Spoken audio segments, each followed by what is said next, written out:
Hello and welcome to the Smooth 60. Today, we're tackling the massive and notoriously demanding Battlefield 6. We'll deviate slightly from our 60 FPS goal and target 70 FPS instead.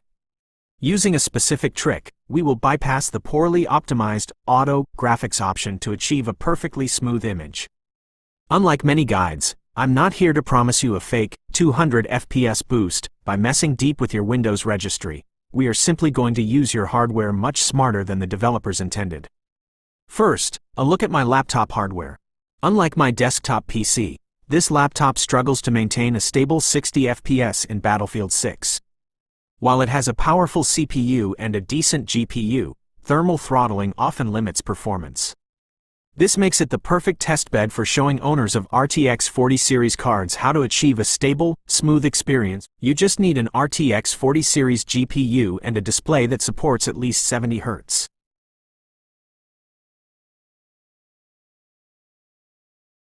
Let me show you why EA's auto setting is a disaster for anyone seeking stability. EA is not exactly known for excellent PC optimization. Their games often cause CPUs to undergo a core meltdown, pushing them to the limit even in menus. This creates massive bottlenecks where the GPU is left waiting for a struggling CPU. On auto, the game simply sets everything to high to maximize VRAM usage. However, EA titles have a history of VRAM spikes in certain scenes. If you use the auto preset, you have zero buffer, and I can guarantee that in 50% of your matches, your VRAM will overflow, causing your FPS to tank from 100 down to a stuttering 38.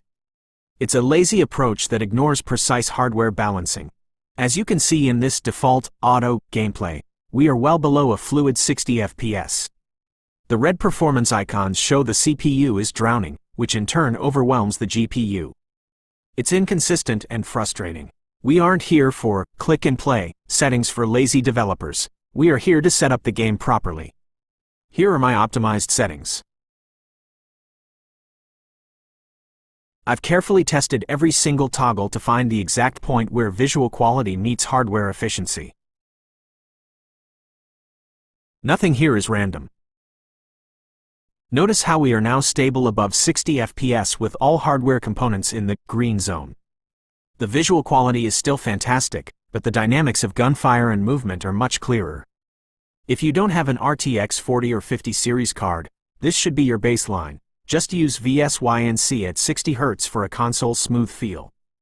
But for the RTX 40 series owners, it's time for the Smooth 70 fine-tuning. First, open the NVIDIA control panel. Go to Change Resolution, click Customize, and create a new resolution with a 70 Hz refresh rate. Click Test. If you see no image, wait 20 seconds without pressing anything, and it will revert. If it works, save and apply the 70 Hz setting in Windows.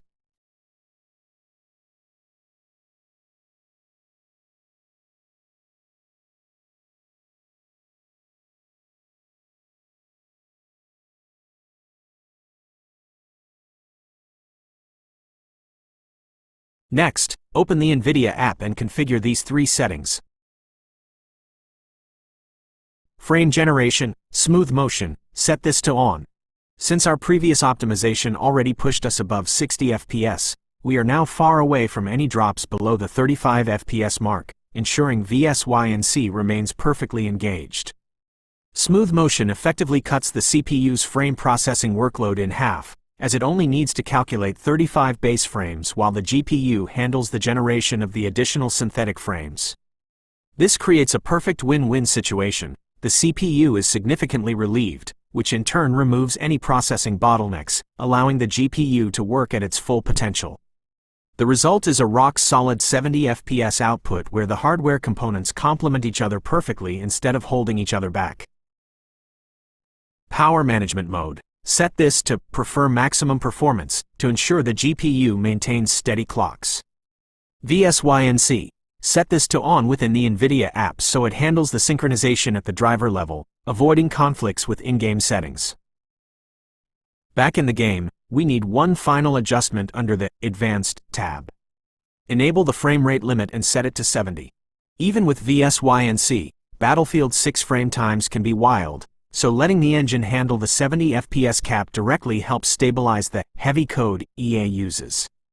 I also recommend enabling NVIDIA frame generation in-game as well. In my tests, this combination produced the most stable results for this specific title. As you can see, the game now runs at a locked 35 internal FPS, resulting in a 70 FPS output. The frame times are rock solid, and the input lag is virtually imperceptible. The FPS counter isn't even twitching, it's frozen in place. This is the level of optimization EA should have provided from the start. I'm showing you this via my phone camera because standard editing software struggles to render 70 Hz sources without sync issues. I am personally blown away by how fluid this feels. If this helped you or if you need specific tips, please leave a comment. It helps other players see that there's a smarter way to optimize. That was the Smooth 60 from Battlefield 6. Check out my channel for more optimizations to get the best visuals and stability. If this helped, please leave a like and subscribe. See you in the next episode.